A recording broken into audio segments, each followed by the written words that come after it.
Welcome to the Solomon's Corner podcast. I'm your host, Daniel Roberts. Today we are doing part 2 of the interview I had with Dr. Bethel McGrew, and this time it's in video. So we got our technical difficulties figured out halfway through the interview, and so we are able to give you the video version. This is a much meatier subject as we get into some of those more controversial topics that people don't typically like to talk about, especially at the holidays. So we wanted to get this up for you right in time for Thanksgiving. So what are we going to talk about? You know, things like why people go to seminary and then become an atheist, what you're supposed to do in weak churches, the big Eva article by Meg Basham, as well as the COVID-19 lockdowns and how they just don't seem to want to go away, and some of the controversy around all of those things and much, much more. So I hope you will enjoy this controversial discussion that we dive into and that you will be able to take some things away from it for your Thanksgiving get-togethers. I'm Daniel Roberts. Remember to like, share, and keep thinking. Welcome to the Solomon's Corner podcast, a place for thinkers. Join us as we explore the depths of theology, philosophy, and the Christian intellectual life.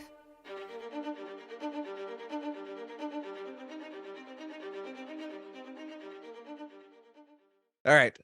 So where we left off on our last conversation here, which was just audio, so now we have video, theoretically, which depending on how this goes, you might actually have audio halfway through. So we were talking about COVID as a catalyst to causing the church to lose in its integrity on cultural issues. That was where we were leaving off. And you were saying, Bethel, that you had basically identified two major cultural issues that you were going to talk about first before we talked about COVID as a catalyst. What were those two? You said there was one external and one internal to the church that they need to start addressing. So they're not connected to COVID. Yep, that's fine. Okay. Although, I mean, one of them, I think you could sort of connect to COVID. So maybe I'll do the church one first. Yeah. Because the larger mainstream one could segue better.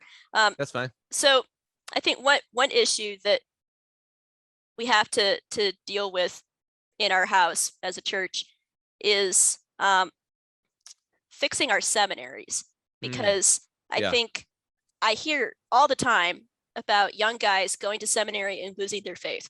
Mm-hmm.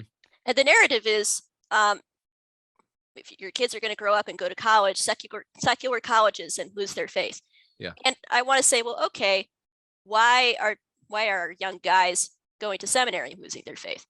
I don't think enough people are addressing that, because everyone's very focused on addressing the enemies out there. Right. But I think the enemy is really within the gates. Yeah. And that has to be addressed. Well, and part of this is because seminaries that take federal funding or any of these kinds of things, you know, if you look at certain seminaries out there that shall remain nameless, but you know, I was noticing a trend during my seminary time of schools that would kind of spit out Christian relativists. They would kind of come to this kind of syncretism, or and these weren't like, you know, what most of, you know, some of my friends might accuse the Catholics of doing, like taking this syncretistic kind of approach to things. These were, you know, evangelical seminaries and things like that, where people were kind of getting some of these more weird, like, well, your truth is your truth, and, you know, kind of a thing. You're like, well, where are you getting that kind of approach? And I spoke with a professor one time to confirm this, and I was at an event and I saw her and I said, hey, question, like, what's going on in this particular department at your seminary? And she said, yeah, we have a big problem. We have like a 50-50 heresy rate coming out of that group. Now, she didn't cite any specific data points or anything like that, but the point was that she even recognized the problem. And so you've got a lot of these seminaries, you know, whether that's Gordon Conwell doing their theology of diversity, inclusion, and equity, you know, or whatever, or Liberty University has a kingdom diversity, or a diversity like group now. Like all these these Christian schools are actually starting these kind of diversity, equity, and inclusion programs under the guise of it's tolerant for the gospel and things like that. Now, I don't know exactly if that's going to contribute to, guys walking away from their faith, but it definitely waters things down and prepares them to, and even going to like some of these Christian schools. I went to a conservative Christian school before I went to a public university. And it was basically, you had one of two things. People either got really, really rigid in their faith, or they walked off the deep end, and they just basically, after they left these universities, they basically were like, finally, right? Because maybe mom and dad had said, listen, if you want your tuition covered, you're going to go to this Bible college and you're going to be a good student, kind of a thing. But from the standpoint of my own experience, I think a big part of it is that there is such a disrespect of people who go to seminary. I know that I had a dark time after seminary. Like, you go to seminary and a lot of people don't, this was my experience, they don't really know what people are going to study there. And you start going through this, and all of a sudden, you're talking about the attributes of God, or you're talking about this heresy or that heresy. And the people that you went to church with and are praying for you and wanting you to, are telling you, yeah, go to seminary. They say, what are you studying? And you're like, well, I'm trying to figure out if God has emotions or not. And they're like, what are you talking about? Of course he does. It's right there in the Bible. And it's like, oh yeah, I mean, it's a touchy subject though, apparently. I'm learning now because it's in seminary. No, it's not a touchy subject. It's right there. So that is funny. I mean, I had in mind, and maybe this is going in a somewhat different direction, but thinking about how a lot of seminaries will present the Gospels, for example. Yeah. As you're going through the New Testament, there are a lot of presuppositions, academic presuppositions, that increasingly a lot of seminaries have taken on board, including evangelical seminaries, where they'll raise these problems with a capital P in problems with the Gospels, right? Yeah. That you should know if you're gonna be a pastor, right? And a lot of kids are like kind of they're babes in the woods. They weren't prepared for this stuff by Sunday school and VBS, right? And then they go to seminary, and it's like, okay, kids, this is your New Testament boot camp kind of thing. Right. And they're like, gulp, gulp, gulp. What is this? What do we do now? And then they'll kind of try to come in and go, okay, well, now here's how we would respond to this. And it's not always a satisfactory way of responding. And so functionally what happens is you'll get kids who walk away going, well, now you kind of left my faith in the Bible in tatters, and you didn't really stitch it back together very well. You kind of put some stitches in there and left it at that. So when I look at how deconverts talk, who will swear up Blue Streak, I was the most sincere Christian that you could imagine. And then they start laying out all the reasons why. It's a two-pronged thing. It's a combination of I came to doubt the foundations of my faith for X, Y, and Z intellectual reasons. And in the course of that, they'll talk about doubting reliability of the Bible, right? So I was no longer sure that any of this was actually true. And the other prong is woke stuff, DEI stuff. I had all these gay friends. The church seemed really mean.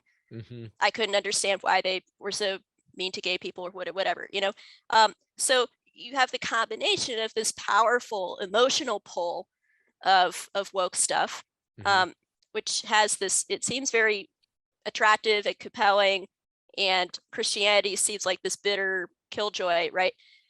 But maybe you could sort of grit your teeth and go, but I believe that this stuff is true, even if I don't like it very much, so I kind of have to stick it out and keep believing it. But if that's gone, there's nothing left. There's no reason for you not to just, do the Rhett and Link thing. And when you say model. the Rhett and Link thing, what are you referring to for people that don't know? So Rhett and Link were popular. They were a comedy duo on YouTube, basically. and they came up in an evangelical church, and then they moved to California and started building a brand, and they started a show called Good Mythical Morning, and started getting millions of hits. So they were very funny. They would do these sort of zany things, but it kind of like a low key Christian style. Right.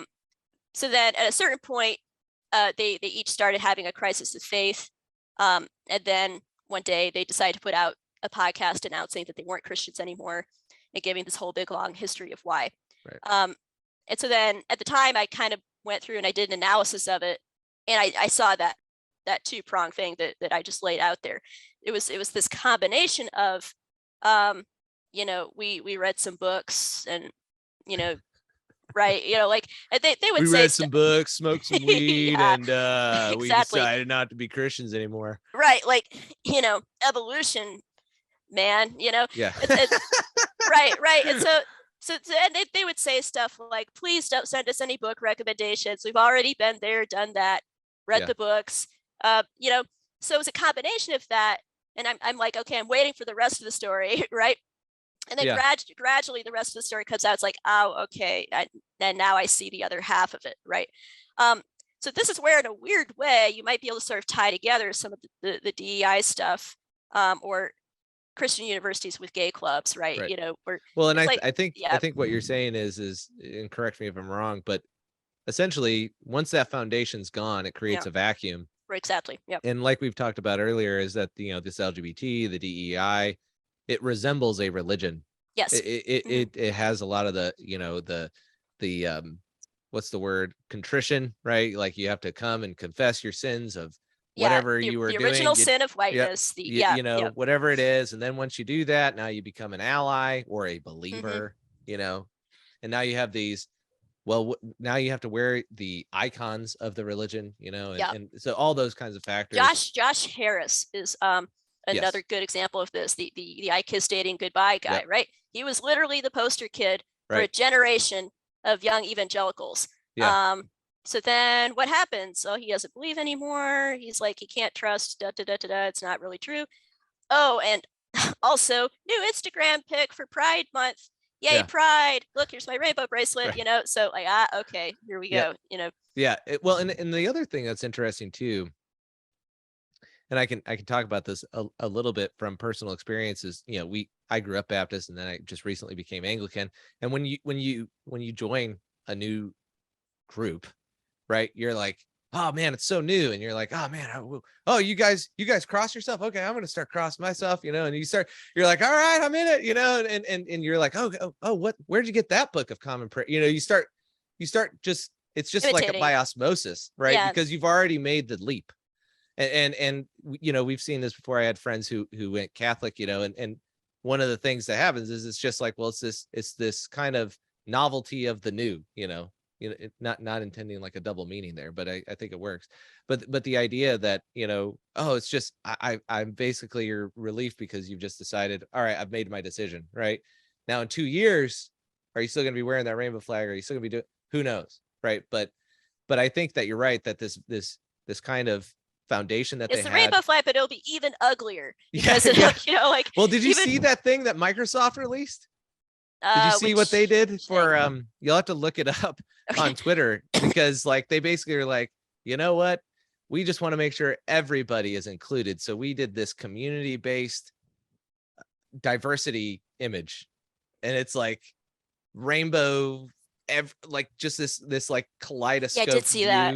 Did you see that? With like, there's my like eyes, a dream catcher like randomly in the corner, and like it's just, you're like, wow. But I think that's where things end up going. So basically we have to fix our own house. And I do think we never had, at least to my knowledge, when I went to seminary, we did not have a crisis of people leaving for atheism, but we did have people switching denominations, which I think is an important distinction, because one of the things that SES really drove, switching to which, I mean, because like switching to like Roman Catholic, like we had there's a book out there that they're going to kill me for even mentioning it, but Evangelical Exodus, you can go read about some of the students who left evangelicalism, went back Okay, to look, I mean, Catholicism. that doesn't necessarily have to be bad, but I mean, Right. if by switching denominations you mean they become ELCA Yes. and Lutheran or something, No. then that functionally is becoming atheist. There's still, that's why I say You're distinguishing. Okay, yeah, yeah. it's a distinction to be made, because Right. what we did was we really emphasized what's your philosophical foundation for why you're a Christian, Hmm. and trying to get that basis. And so, it was, we basically had this kind of, I don't want to call it presuppositional, but if for example, we had to do a philosophy of hermeneutics, Right. not just hermeneutics, but like, what's the philosophy of language? How does language work? What are your metaphysics? Like, this was baked into like MDivs all the way up to, Bible degrees that were undergrad.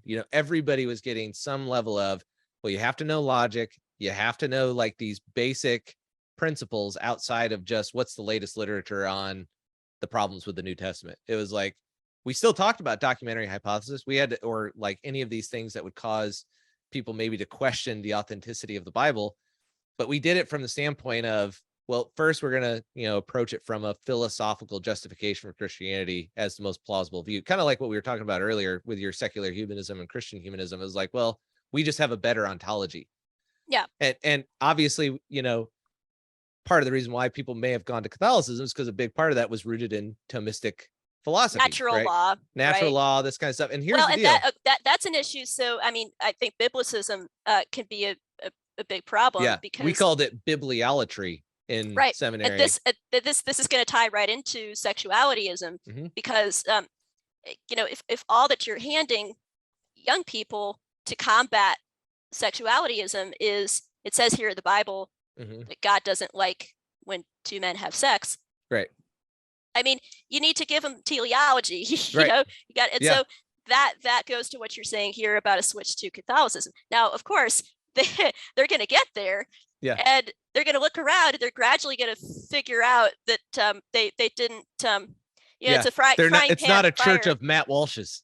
No, it's not. It's and this is why I said we were talking off air, and you said that you predicted a great Catholic revival. Yes. And I said, no, I'm seeing a great Eastern Orthodox revival. But I mean, I think we're both right in a way, because you're seeing the evangelical exodus to Catholicism, and I'm seeing the Catholic exodus to Orthodoxy. Yes. Right. So it's like this. Yeah. This is musical chairs thing. Well, and again, we have to look at it from the standpoint of, not everybody can be a Matt Walsh or a Bethel McGrew or, I'm not in this. I'm a weird Anglican. We can leave me out of all but this, what I mean is by influence, not by denomination, but by influence. Right. Because when you look at who's actually the influences, like, for example, one of the biggest reasons why I went to seminary was because of Ravi Zacharias. Now, that's a taboo kind of situation. No, but a lot of people could say the same. That's what's so sad about it, Yeah, and I still recommend his book for anybody who wants to argue with me on this. Can Man Live Without God? Like, I mean, I still think that's a good book. But the point is that when it comes to what we had as influences in the culture, it was largely evangelicals. Yeah. And what's interesting about some of the Pew Research results that I was researching, and I'll have to try and find a link and maybe do an article on this or something on the site. The thing about, like, okay, how many evangelicals disagree with statements about Jesus being God? And then this one was about the nuns and the evangelicals, and basically, this rise in a religious, that's a different thing. Okay. Yeah. Never mind. I'm thinking about something else. Yeah. And basically the Protestant, they broke it out into Protestant, Catholic, and nuns. And the interesting thing was that the Catholics were kind of like basically pretty much steady, whereas the nuns and the Protestants were kind of like doing this. So the Protestants were dipping, the nuns were increasing, and Catholicism was basically, staying pretty steady. Well, that maybe that's because they're gaining about as many evangelical converts as they are losing Orthodox converts. So it's like, well, and again, that doesn't mean Catholicism is true, right? But it does mean that there's something that is missing in the evangelical ethos, or in the evangelical culture is probably the better approach, because we had one of the other things is just administratively, if you decide to go to seminary, you got to sign on the dotted line on a doctrinal statement that you haven't studied fully yet. That's a big problem. Like if you go to a seminary, they're going to stick a doctrinal statement in front of you, and they're just going to expect that you believe those things. This is how most Christian schools do this. Well, the problem is, like, let's say you're 18-year-old going into undergrad. Mhm. What are your thoughts on the end times? I don't know. I'm right? not even sure what my thoughts are. Right, At the exactly. End times, So it's like, or like you get in there and it's like, well, do you believe in a literal Adam and Eve? I guess, right? I mean, like, he's going to sign that thing, and then he's going to go into his biology class, and just by virtue of being there, he's going to get exposed to some evolution or whatever. And then he's going to find out there are Christians out there that don't believe in a literal Adam and Eve.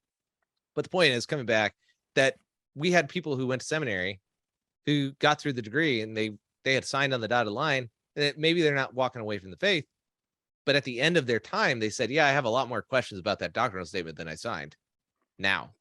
And so one of the biggest problems that seminaries can do is they can just have like a faculty doctrinal statement and a student doctrinal statement, because the problem is that you basically have these kids who are essentially lying on their doctrinal statement, because how could you expect them to have all this figured out? Like, if the whole point is that they're supposed to go there to get a Christian education, how can you ask them to affirm all the Christian stuff they're going to study before they get there? Yeah. You probably should have an exit doctrinal statement, You probably, yeah. Well, inerrancy is a big thing, and that affects me in some ways, because it actually closes some doors for me, because I'm not an inerrantist. Right. But if you had asked me when I was 18, I hadn't like thought super deeply about it, and I think I think I was vaguely leaning against it, but I still signed something. I'm not going to say what, but like, so I was 18, like you say. Right. And I think that's one of the problems, is that part of this is there's some administrative problems. But again, I think coming back to the natural law stuff, this idea of, I tell people this, and if you want to rip it to shreds on the air, that's totally fine. I don't have a problem being an example of how to be corrected. But I tell people this, that the Bible's not a dictionary. Mm-hmm. So like, you can't, like, a lot of people will say scripture interprets scripture, which, okay, that's fine to a point. But if you take it to its yes and no, take it to the extreme, it's circular. Okay. Like you can't do that. Mm-hmm. And the example I always use is two of them. I say, like, the Bible does not define male and female in a biological way. It just assumes that you know what those are. Yeah. Sure, you can point to gender on language and stuff like that, but even that is man constructing a system of communication in order to articulate the way the world is. So, like, you have to come to the, like, and the weird thing is I don't understand why so many people don't see it this way, because if I were to say, I've asked people this, what is the basis for all reality? And they'll say the Bible. And I'll be like, well, hold on a second. That can't be the case, because think about how many other things you come in contact with before you can even read it. Exactly.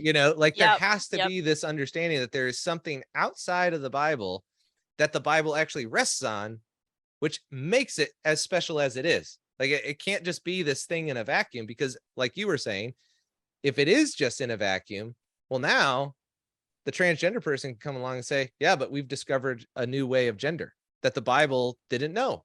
Mm-hmm. So we've got to reinterpret it now.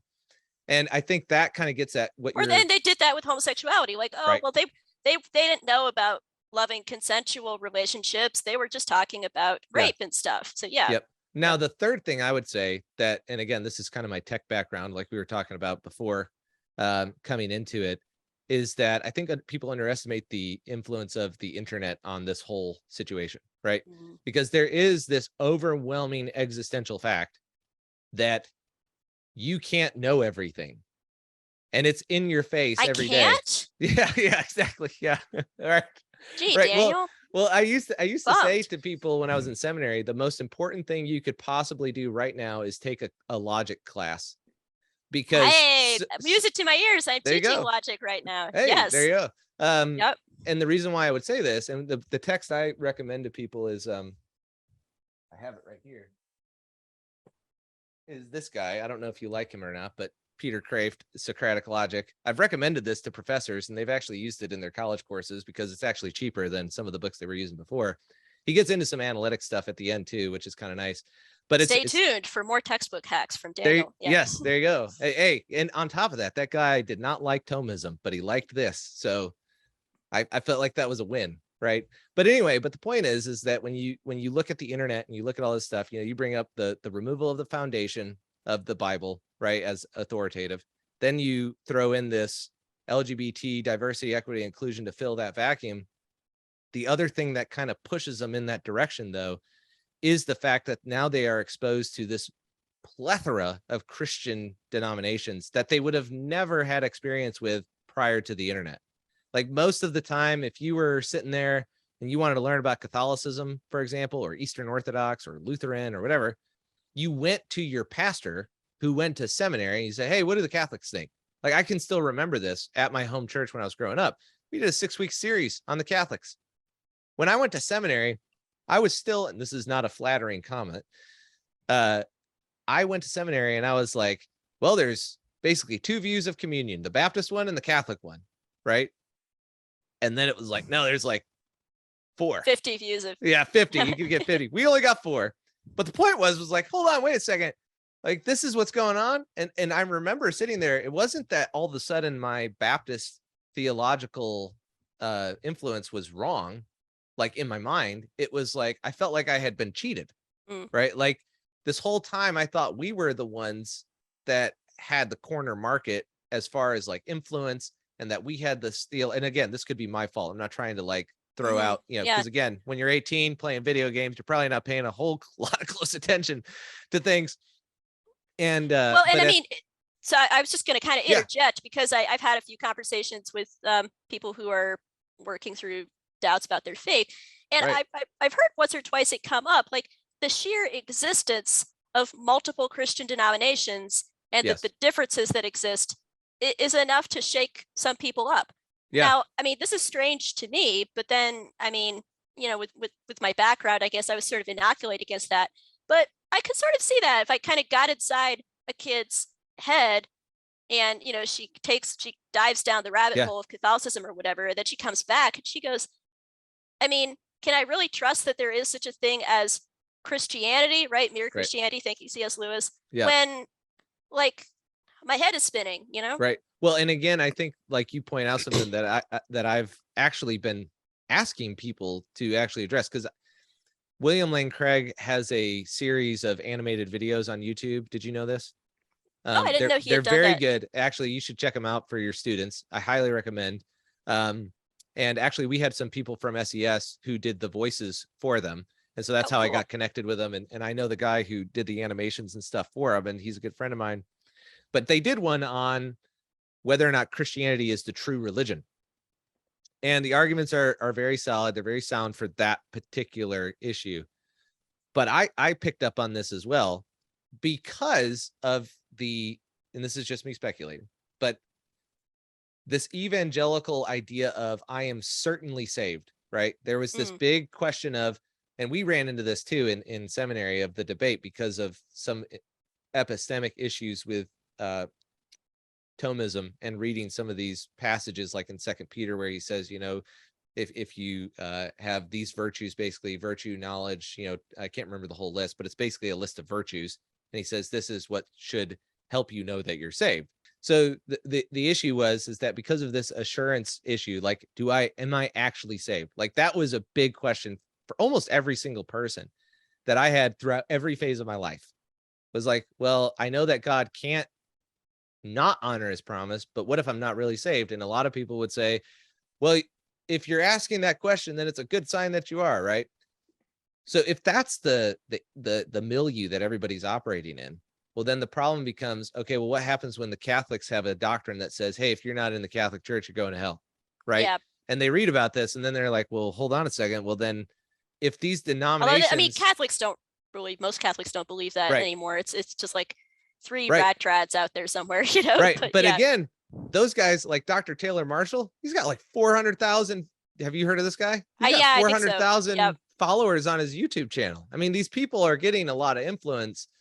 And I think that that's where all of a sudden you realize, well, if there's one denomination out there, just one, that says, hey, if you're not in this group, you're damned to hell. Well, how many other ones are there? Right? Because now there's this claim on having salvation as part of being in the denomination, not just merely an act of faith or justification by faith. And that can come through, basically ignorance or things like that. But I have brought this up to ask, like, when are apologists actually going to start dealing with the epistemic problems of multiple denominations making mutually exclusive claims on how you are saved? Because I think that, to your point, I think that this is why some people are just like overwhelmed with the existence of the internet, and they can basically type in Christianity and get 60,000 hits on what it actually is, and they're like, well, shoot, I can't falsify any of those, which you were going to bring up on Gen Z and digital media and stuff. Yeah. So my other cultural issue is that our kids are being raised by the internet, essentially. And specifically Gen Z is being raised by TikTok. And like these little tiny short clips. From I China. see this. I'm just kidding, but yeah. Yes, I mean, not wrong. Right. And so I see this with my high schoolers all the time. This has really been brought home to me now because this is where I'm working. And I'm learning that their parents don't really understand how this works. They only kind of have a hazy idea. Like they know, oh yeah, so and so, he watches a lot of stuff on the internet. I don't know, and I'm thinking, well, you kind of should know, but it's like a different language. And they don't understand it. I mean, these are Gen Z kids being raised by Gen X parents, right? And increasingly they're going to be like, millennial parents. Millennials may have a better sense, but and then what I see Christians talking a lot about stuff that boomers and Gen X and millennials are interested in. And they're not really digging into what's going on with Gen Z, because like that's where I think the battleground is, because that's the future. Gen Z specifically? I think, yeah. And you have to understand, like, what is it about, I don't know, Andrew Tate? Okay. Like half my high school guys like Andrew Tate. Now, I'm not saying that they like really understand who Andrew Tate is or what all he's about, or like the worst aspects of him. But they just see him everywhere on TikTok, and they think he's funny and cool, and they like binge watch his stuff. And so I think we need more people talking about how the internet has just completely hijacked kids' attention spans, how it's hijacked what they watch, their ability to focus on anything else. If you try to give them, hey, here's an apologetics book or whatever, they can't focus on any book for more than like 3 minutes before being like, Mom, can I have my phone back? So I think we need to sort of shift gears in terms of how we think about formation and education. So do you have specific rules in your classroom around cell phones? I'm just curious. The school has like top down rule that every morning when the kids come in, they have to turn in their phone, and it gets like the office confiscates their phones when they walk through the door. So now they sometimes are allowed to have laptops, because sometimes they do homework in a Google Doc or something, and then you have to circulate and watch them like a hawk. And nope, you're watching Family Guy. You can't watch Family Guy during study hall. You got to be writing your essay. I'm glad they're watching Family Guy. I'm just going to say that. Like, that's a great show. I'd be worried if they were watching Andrew Tate, but Family Guy. They might be. I mean, it's a hodgepodge, like they watch all kinds of stuff. It is. But your example, I like the Family Guy over the Andrew Tate. So like, what do you think are some things though that the church can take? Because I mean, that's a tough one, I think, because I work in tech, as we've talked about. And so many people just kind of throw their hands up on any of this stuff. I mean, like, I'm amazed at how many parents, once their kids get to the age where they can read and understand what buy now means, don't put a lock on transactions on their Amazon. I mean, I had a friend of mine who who had got a charge for like $600 on his Android. And then I was like, wow, that's weird. He's like, yeah, it looks like it was for some video game currency or something like that. I was like, oh, did your son have access to it? Nah, he would never do that. Oh, You know, just saying here, you know, it's famous that last logic thing, words. right? It's like, Yeah.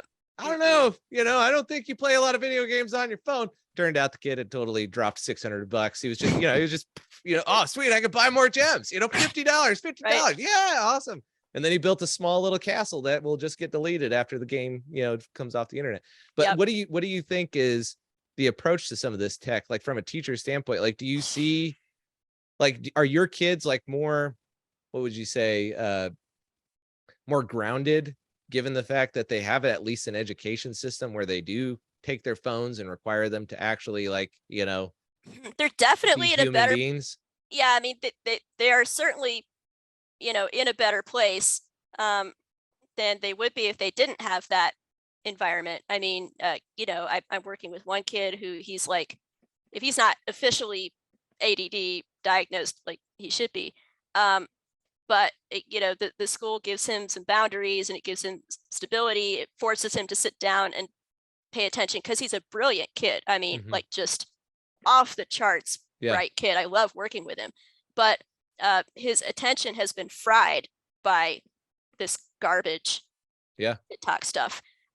So like I kind of shudder to think what would be happening to his brain in a public school environment right now. Oh yeah. Well, and that gets into a scarier thought of, and again, this kind of comes back to, you know, we were going to talk about COVID to a certain extent and whether or not this catalyzed a lot of things. I asked a question on my Facebook a while back, and for those that don't know, I was an athlete and I actually had a lot of followers at this point on my Facebook. And so that it was actually not a bad sampling of responses. But I said, you know, why do you go to church? And because I was curious about all of this live streaming of the churches. And you'd go to it. We went to one church. It was super funny. We went to this, it was a multi-campus church. And we get there and we're like, all right, we finished worship. And then it was like, and now Pastor Rob is going to deliver the message. And the lights dimmed. And we're like, oh, they must be like waiting for him to get on the stage or whatever. And then like a projector came down and it was like, we're streaming in the main campus. And I was like, what? You know, so like this was the, you know, kind of catalyst for my question on social media. And what was interesting was that the biblical centrists said, well, because the Bible says we're supposed to go to church. But you could see in the comments that some people were like, well, it's okay to just watch online because, you know, what's the difference between going there and stuff like that? And then the Catholics came in and said, well, I have to be there in order to take the Eucharist. The sacrament, right? Right. And whether you agree with Catholicism or not, they had something in their theology, or at least in their interpretation, that could act as a antibody to this technology virus. And when COVID came along, people underestimate how much that changed, I think, the church on so many of these kinds of issues. Because, you know, Miłosz says the one thing that the communists can't do, and Solzhenitsyn says the same thing. And these are two different guys in two different countries under basically the same ideology, but totally different cultures. And they say the one thing they can't do is they can't shut down the churches. If they do that, it's over, right?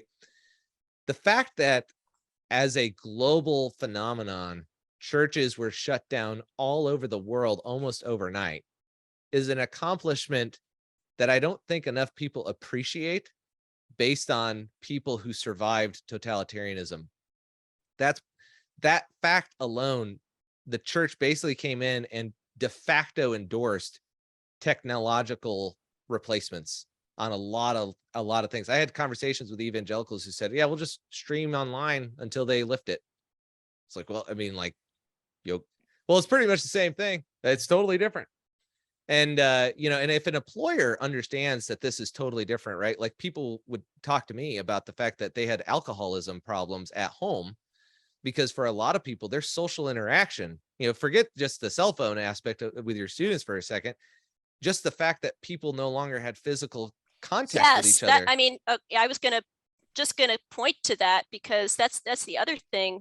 Kids, I I'm seeing just the absolute vital necessity of my kids having each other to, to talk to and play with and get in shoving matches with sometimes, Yeah. but like that physical community, which the super bright kid I mentioned, that's something else that he desperately needs, because like he happens to be an only kid. This is his friend group, these are his buddies. And I'm thinking you took what COVID responses did, not what COVID did, what the COVID response did. Exactly. Which I hate, that what COVID took from us. It's like, don't do that. Yeah. Don't do that. Yes, Please, can we be honest? Can we have an adult conversation here? They took kids like my student and they isolated him. Like they cut them off from these From lifeblood, what they need. And churches are supposed to be like a haven of community when everything else is going to pot, right? Yeah. The church is supposed to be like the last bastion of whatever, right? And they were not. Yeah. I mean, and this is why I think, like, regardless of what the cultural issue is, whether that's seminaries falling apart or whether that's technology or LGBT or DEI, once the churches decided that they were just going to do whatever the government said unquestioningly, all of a sudden it was like, well, your credibility went out the window. Yep. Where were you when I lost my job because of the vaccine mandate? Oh, you were telling me I couldn't get communion because I wasn't following guidelines. They weren't even laws, they were guidelines. And if you look at a lot of these things, they actually had religious exemptions in place. Yeah, even in Michigan, where I'm based, even Gretchen Whitmer, who was sort of famously terrible on a lot of pandemic stuff, she put a religious exemption in there. Right. And so, I mean, at the end, that's the scariest thing about all of this, is so many churches were voluntarily doing this kind of stuff, even when they didn't necessarily have to. So like it wasn't necessarily always a top-down thing. Sometimes it was the church rushing to meet halfway. So in light of this like technological whirlwind kind of world that we're finding ourselves in, it seems like every single day you could basically find something for content. Like there's a lot of people out there, especially pastors or groups that do want to engage the culture, but they don't even know where to start with their content or their writing. What are some of the things that you do as far as, how you generate your content, where you find your inspiration? How do you pick what you're going to actually write on? Those kinds of things. What do you actually do to kind of engage with some of these issues, and how do you pick them? Yeah, that's a good question. And I mean, did you like that segue? I felt like that was pretty yeah, good segue. So, well, I was going to say that I basically get my news from Twitter, which is unfortunate if Twitter goes down in flames the way it looks like it's about to. I don't know. Did you see how many more followers Elon Musk has? Well, I mean, no, but I'm just kind of looking at this up and down thing. I mean, did you see, like, just like literally a few hours ago, just this evening, he pulled the Twitter blue thing, like he's stopping new subscribers. Oh wow! So big refunds coming, huh? I have no clue what they're doing. I didn't pay the $8, and so See, that's what I said. I said wait. You did. Wait. You said wait, and you were right. That's right. I said they're gonna roll back. That's not gonna work the first time. You got to give it a couple shots. Yep. Nope. But you were saying you find stuff on Twitter. So to your point, I mean, this kind of is connecting back to So here, more segue for you. People increasingly are not turning to legacy Christian media for their news or for their opinions. So you have outlets like Christianity Today, or even to some extent the Gospel Coalition, who sort of see themselves as opinion formers, right? And people have increasingly realized that they don't actually need to get their opinions from Christianity Today. They can just go and think for themselves. And so, like, I don't even really read that stuff. I just have my sort of curated list of interesting people. My mom reads National Review. That's like a good political cultural source. It kind of has a finger on the pulse of things. Which you've also written for, correct? If I recall correctly. I have. Yes. Yep, I've written a few things here. It's hard to write for them, so it's I don't want to set myself up as like, oh yes, my phone is ringing off the hook with calls from National Review. But I've placed a few pieces there. Nice. So yeah, that's sort of where how I stay up with what's happening in the culture, what's happening in So in is the it country. virality? Like, do you just like look at what's viral, or like what I mean, actually, how does or it grab your trending. attention? You Okay. yeah, you could say like, yeah, what's trending. So, um, a lot of people were suddenly talking about this religious liberty case in Australia, Mhm. um, and so I Tim Keller had an essay about it, and now I have thoughts on Tim Keller's thoughts on this case in Australia. So this is how you get little short chains of Mhm. content like that.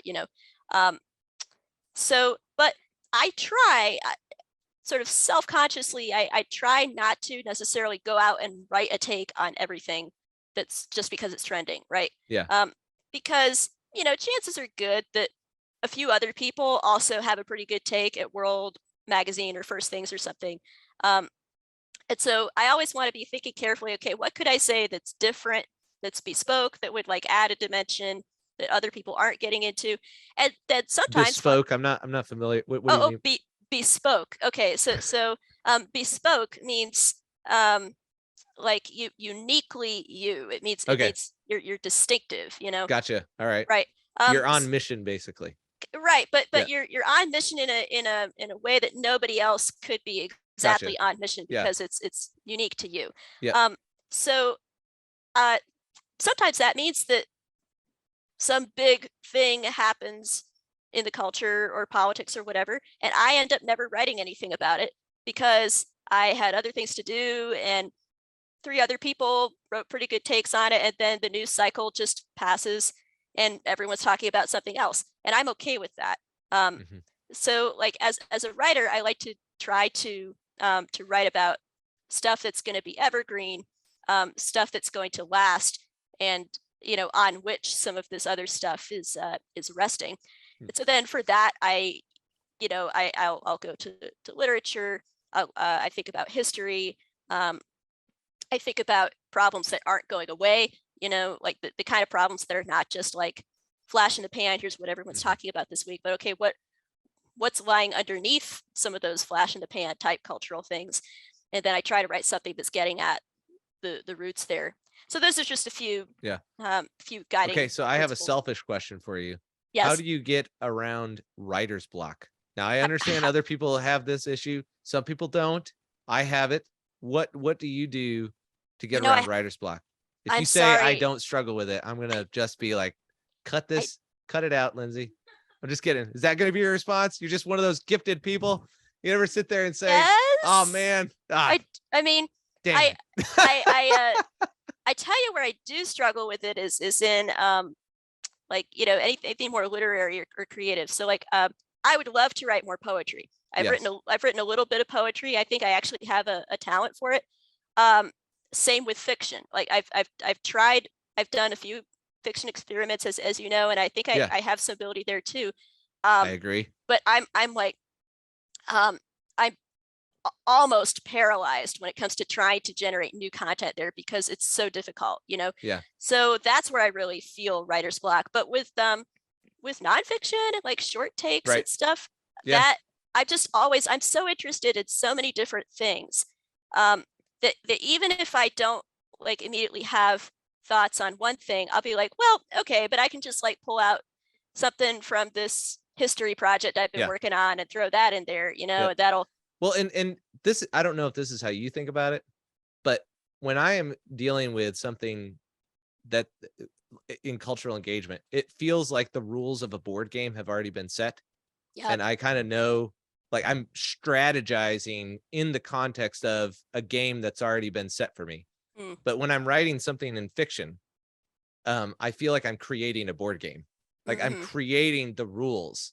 mm. And So that frees you from yeah. a sense of, And, yeah, and, yep. and so it's like, well, if I already know the rules, and this even goes back to like running and stuff, it was like, oh, well, this is easy because you just, here's the track, here's what you do, it's not too hard. Yeah, yeah. What you're doing is like the context has already been set for you. Now you just decide what you want to do in that context. Mm. And I For think with the fiction, at least, it's like, well, now you got to, everything you've got to create from the ground up, mm, right? I could definitely see that.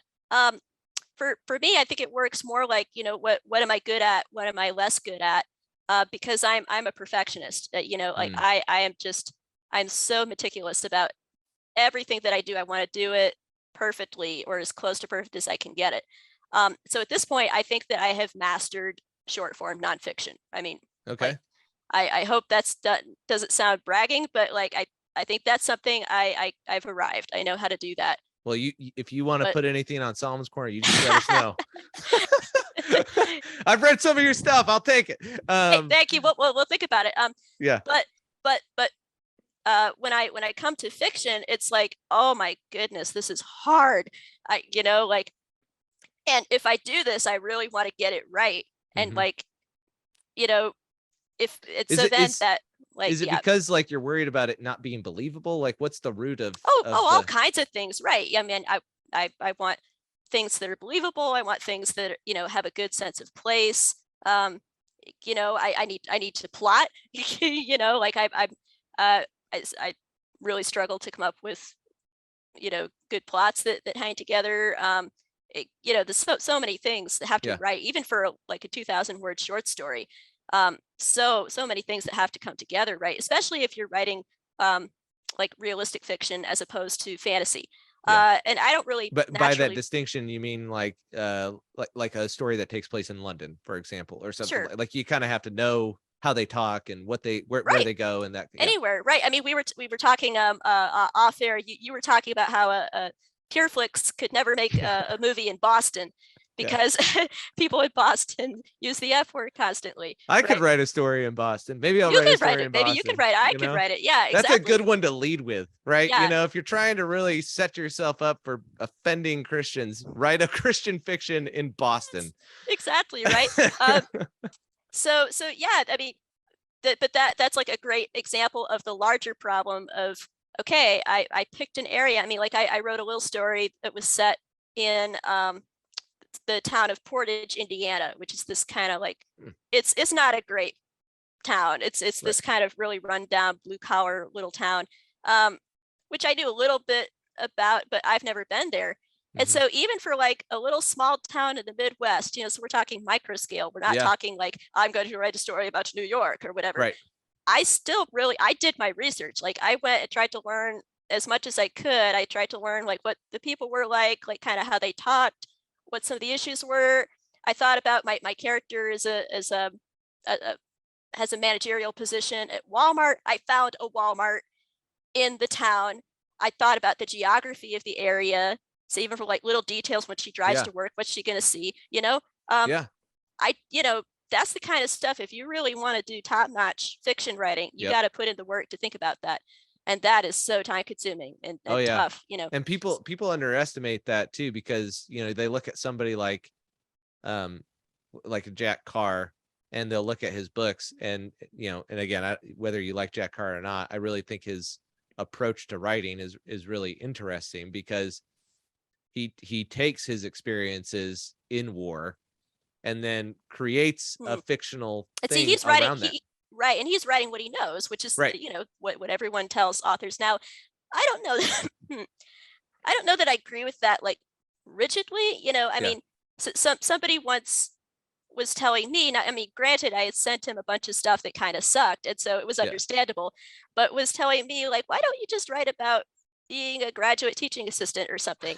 And so, and I went away and I got better and I thought more and I pulled out a story I actually wanted to write. So you can write things that are outside your experience if you have some talent, and if with the internet you can research stuff. But yeah, it is much harder if you're not rooting it in something So it sounds like that's what Carr is doing, because he actually has. Well, yeah, I mean, like he was on the Joe Rogan show. I mean, I think for one of his novels, it was going to take place in Russia. I haven't read them all yet, but he went on a hunting trip in Alaska and like killed a bear so that he could learn more about the Russian world. I mean, like, he's a fun follow. I'm telling you, you gotta follow him. It's like this is like writing a la Daniel Day-Lewis, right? Oh man, it's just I mean, after I went on a Jack Carr addiction for a little bit after watching The Terminalist, I was like, who the heck is this guy? And I went and looked at his website, and I was like, oh man, he's got like a book club and everything. I mean, he's got a book club on there for different books on war and war history. You would probably enjoy some of his stuff. I'm such a war buff. Yeah, you that better be sounds cool. careful. You go down the Jack Carr rabbit hole. It's I'm just gonna start buying more books, aren't I? and on top of that, you're gonna get shot glasses with tomahawks on it. It's legit. Not Stop saying it. that I already have enough junk. yeah, but I do want to touch base on this because I think it ties into what you were talking about. You know, you look on Twitter for information to kind of determine what you're going to write about, those kinds of things. In light of what you said about Gen Z, though, and how the church can kind of start addressing this problem, do you think that churches should try and have some sort of an online presence? Do you think they should be on TikTok? Do you think they should, like, if they're like, there's that philosophy, right? Like, go where the people are. Well, but and at the same time, it's like, well, yeah, but you don't snort crack cocaine with the. No, I know. So I think the idea of churches like trying to, rebrand for TikTok is a horrible idea, because that's just, you get, it's just no. But I do think they should be on TikTok in the sense of understanding TikTok. Be careful with TikTok. Okay. It's sketch. Yeah. Put it on a separate phone just to be safe. Yeah. Make sure you have, some cybersecurity software on there. Just FYI. Continue. Yeah. Okay. So, for sure. But I mean, yeah, you should definitely have somebody on church staff should be like the designated TikTok guy, right? Like should be the guy whose job it is to at least lurk. Okay. Yeah. Now, it's not like you have the authority to demand all your church kids' search history or whatever. That's got to be parents' jobs. Okay. But maybe if you're a trad Catholic, maybe you can do that. Maybe, right. Exactly right. The Pope knows what you've been watching on TikTok. But so parents need to be informed. Okay. Yeah. Like parents need to be, maybe you should have little TikTok workshops or something, or if not TikTok, it's going to be something else tomorrow. But like, wherever kids are congregating, whatever junk they're eating, parents need to have more than sort of a vague, fuzzy understanding that they're watching videos on the internet. Okay. Like they need to understand what this is, what the internet is. And I mean, what it is it's a mind virus, right? Essentially. Right. I mean, it is the public square. I mean, essentially. And I mean, I was watching, do you remember the Slender Man case?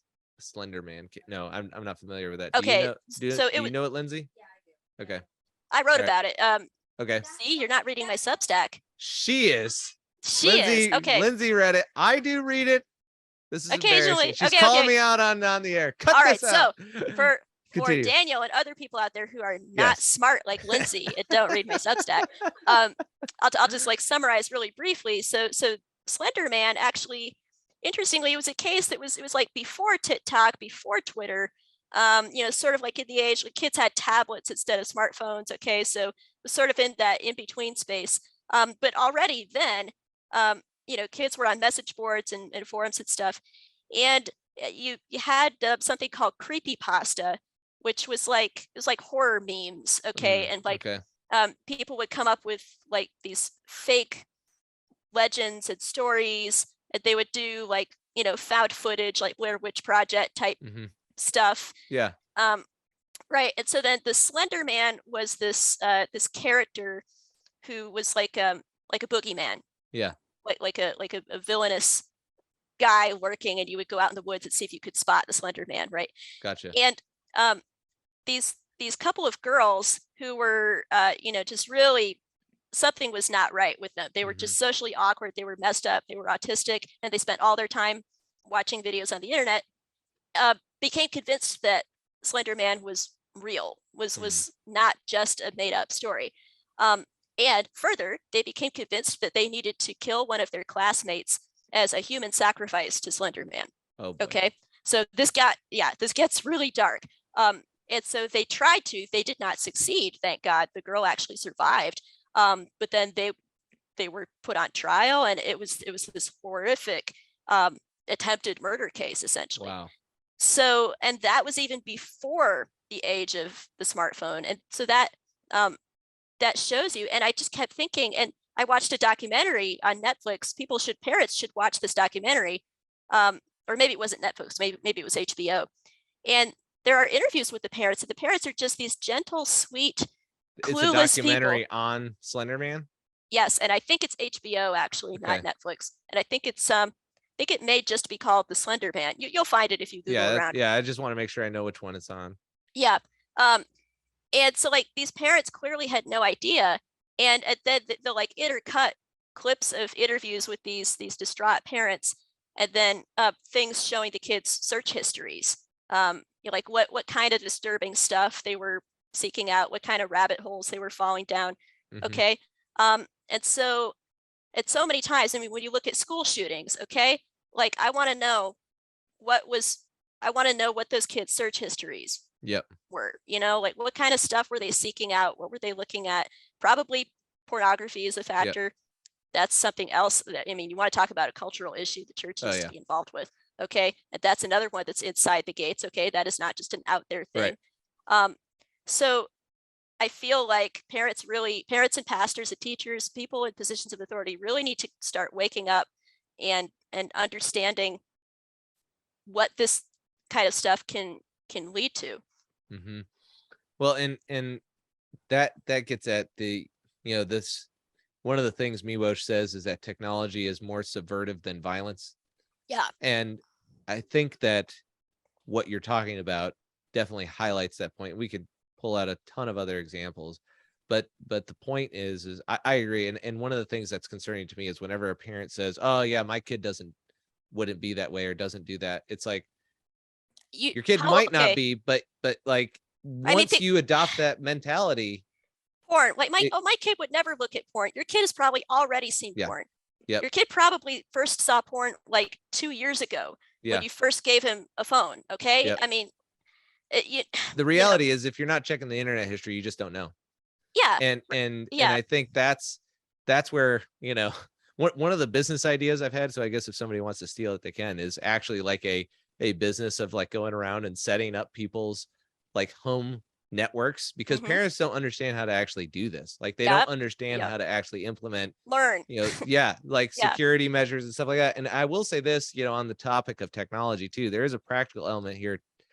You're not going to get your kids off the grid. Like there are other parents who will go the other direction and be like, well, I'm never going to give them a cell phone. I'm never going to give them any tech. It's like, well, I hate to break it to you, but like, this is just how the world works. So if you're going to take that approach, society is it's a smart society, right?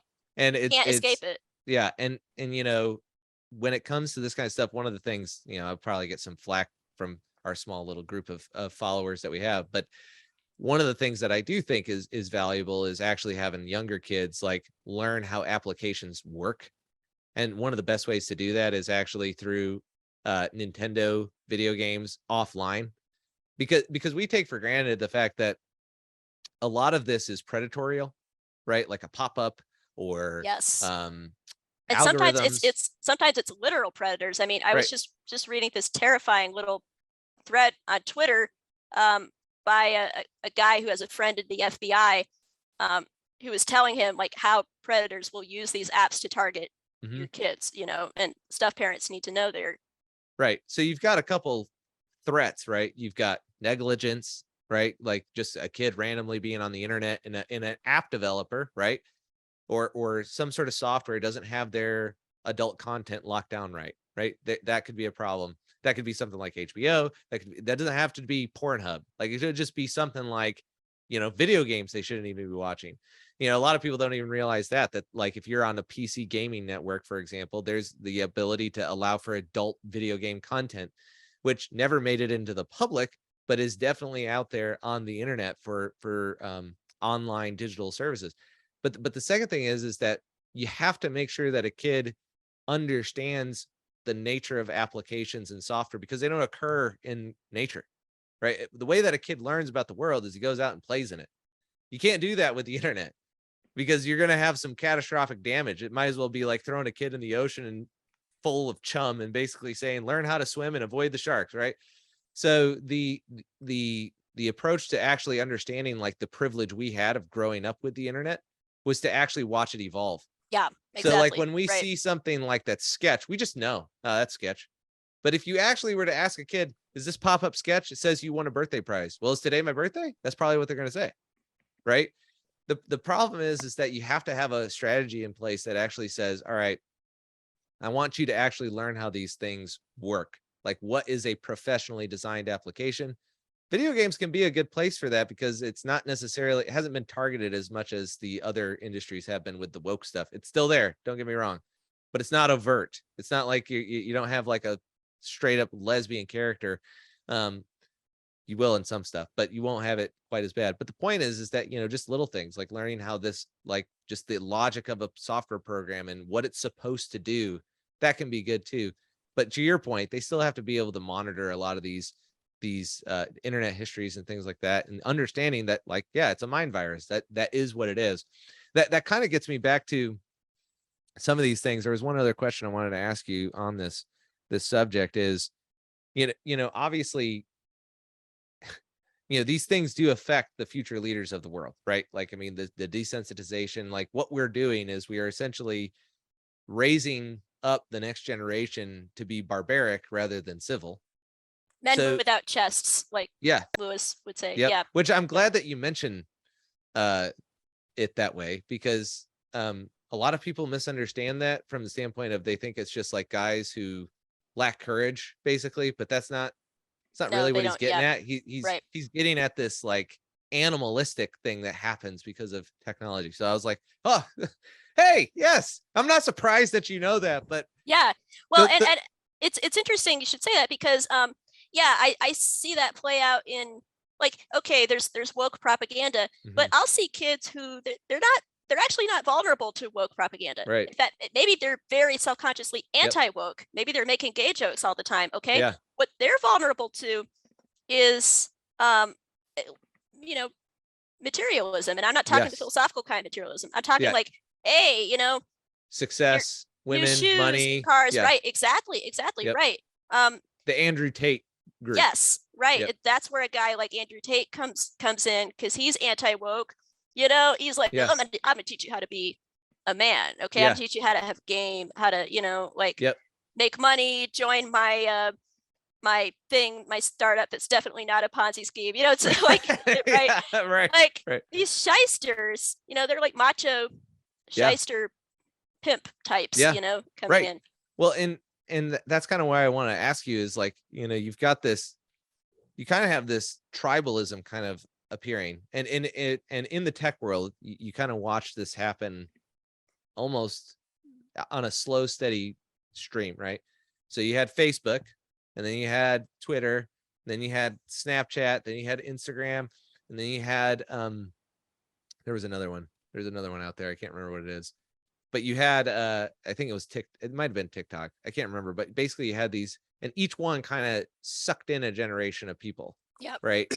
And one of the things that's happening is that you've got this church, like you were talking about earlier, that's basically run by boomers who don't really know how to engage with this, right? And so then, you try and bring Matt Walsh, What is a Woman documentary, to try and just raise awareness. I mean, it can be difficult just to raise awareness. I mean, we were talking with some people, and I brought up Lupron from the What is a Woman documentary, and the individual said, oh yeah, that's just a gender. This person was in the medical profession, and they said to the group, well, that's just a gender therapy drug. And I said, that is also used in castration, right? Well, yes, that too. Okay, well, important for everyone here to know, like, yeah, right. Let's just make sure they get the whole truth. What do you think Christians can do in order, when they're in these wishy-washy kind of churches? Like, we're not talking about the woke churches, right? We're talking more about the apathetic and complicit churches, where they just don't want to offend anybody. They still want to preach, like, marriage is between a man and a woman, but they're going to whisper it rather than, because the Bible whispers about sexual sin, right? Yeah, that's right. Yeah. Sorry, I had to go there. Yeah. Yes, right. It's definitely not whispering. I always bring up Jeremiah for that one. It's like, man, you look at Jeremiah, he's like the go-to that I'm like, man, like, this puritanical Christianity would not be Jeremiah's bag. That is definitely not the case. But anyway, you were saying. So I think two things need to change. first of all, we need to give pastors some straight talk about the fact that, you know what, you need to kind of let go of this idea of seeing fruit necessarily from your evangelism. Okay. Mm. It And may, when you say that, do you think they're looking for like a moral kind of fruit, or like? I mean fruit in terms of people coming to your church and liking you. Okay, That's gotcha. what I mean. Yes. Okay. Getting butts in the seats, basically. Butts in the seats. Exactly right. I think pastors just need to be told, I'm sorry, but like, if you speak truthfully and clearly, you might not necessarily get a lot of butts in seats. Mhm. Because people are going to think that you're hateful, and there may actually not be a ton that you can do about that without inviting gaslighting, like I was saying earlier on the audio portion, which you don't want to do, because Right. if you do that, then the Trojan horse comes in, and you're not going to be in the driver's seat anymore at that point. Okay, so if you want to stay in the driver's seat of your church, be prepared to not have a whole ton of people on the bus. Okay, but that's okay, because then you have like a solid coalition with which you can start to build stuff. And then I think the other thing that would need to change, that needs to change, is that sort of philosophy that I was articulating, this sort of, we want to be careful to not offend, there actually are people are different. Okay, unsaved people are different from each other. It's not like all unsaved people everywhere have lefty sensitivities and sensibilities. There might actually be, a certain kind of younger guy who will be attracted to clear, firm, draw a line of the sand preaching, like, this is what we believe, this is who we distinctively are. We think X, Y, and Z are sinful, like, come learn more. There might be some people who are like, that sounds kind of based. I'm in. I want to learn more. Now, you can do that kind of thing badly. And so with Mark Driscoll and Mars Hill, okay, that was an example of manly Christianity that went off the rails because the guy in charge was a psycho and a nut. Okay, so okay, I'm not saying do it like Mark Driscoll and run it into the ground. There's a good way and a healthy way to do that, though. There, just so model clarity, model masculinity, model strength, and you actually might end up getting fruit, but it might be a different kind of fruit from what you've been taught to try to aim for. So, and I mean, like, I'm not saying to then switch over and go, oh, now we have to, like, self-consciously go after, we gotta be really anxious if we don't have more anti-woke secular people coming. That's just repeating the same mistake all over again. But it is good to keep in mind that that a lot of people in the world out there might actually like you more if you're clearer, if you're stronger. Well, and I think, a lot of those things are great suggestions from the standpoint if you're in a pastor's role or something like that, which I think is important. What do you think, though, for like the person in the pew who finds themselves, kind of being smothered every time they get a little bit of traction, they get knocked back, 3 steps because somebody gets offended or things like this? Like, what do you think the average person can do, if anything? Because I mean, sometimes I've wondered if people who aren't in leadership, if they can actually have the impact that maybe they need to have, because they've already been discounted as, the ideologies, for example, of like Matt Walsh or anything. Once they actually say, well, yeah, I'd like to have a Matt Walsh blog, documentary showing at the church, and then all of a sudden it gets canceled. Right. Like, well, now you've revealed your hand, right? Right. It's Okay. like, well, what do you do? Yeah. So to that person, I would say, it's possible that church is not right for you, because you need to be in a community of like-minded people, and then with a community of pastors who will actually pastor you and encourage you. Like, if you're coming under pressure at work, you want a pastor who will have your back, instead of going, well, but were you nice? Yeah. Like, are you yeah. right? Like, are you It's sure? not what you said, it's how you said it. Exactly. Like, Yeah. are you sure that you weren't trying to be provocative? Are you sure Yep. that wasn't partly your fault? It's okay if your pastor is doing that. You need a new pastor. I mean, Mhm. you just do. And people might not like that because I think some people have this notion that you like need to stay in a church no matter what, basically. Yeah. Because it's like, but it's like, excuse me, I didn't marry my local church. Right. I like if I married my wife and I had Yeah. children with her who I would like to provide for and Right. have community with, and, Right. so it might be that the problems underlying, oh, that's too controversial, Mhm. they could be deep and wide enough that it's time to find a different church to plug into. Yeah. Wow. Well, that you're not pulling any punches right there. I mean, that's It's throwing my the hammer brand. down. Yeah. Yep. Yep. So the last, I think we only have like a couple more questions to go over. Oh, and I Obviously, mean, I should say, okay, so yeah. I'll try and soften that a little bit, okay? Because I am thinking about Just be careful. You want to be bespoke now. I want to be Okay. bespoke. I'm going to Yeah. be bespoke. I'm going to try to be a little nuanced here, okay? So that nobody can say I'm not nuanced. There are gradations to this, okay? Correct. So Yes. what you could have a situation where your pastors are basically good guys, that like they want to do the right thing, they want to be conservative, but they're just a little different and they kind of Mhm. need like a kick in the pants. Right. So it could be that you're sort of you're like a personality like you or me. Maybe you're kind of a gadfly type and you're not Yep. afraid to write an email to the pastor and say, come on, dude, man up a little bit, right? Come on, get a spine. Say something about Dobbs, okay? That was Yeah. an issue that one friend of mine had with some of his pastors. Was like, come on, now, but he didn't leave his church just Right. because his priests were kind of like, oh, we want to be careful. He's still in there. It's still bringing his family and partaking in the community Yeah. because he felt like it had enough to offer. It was still valuable enough that he wasn't just gonna pull up Yep. roots. Okay, and so maybe that's the situation that you're in.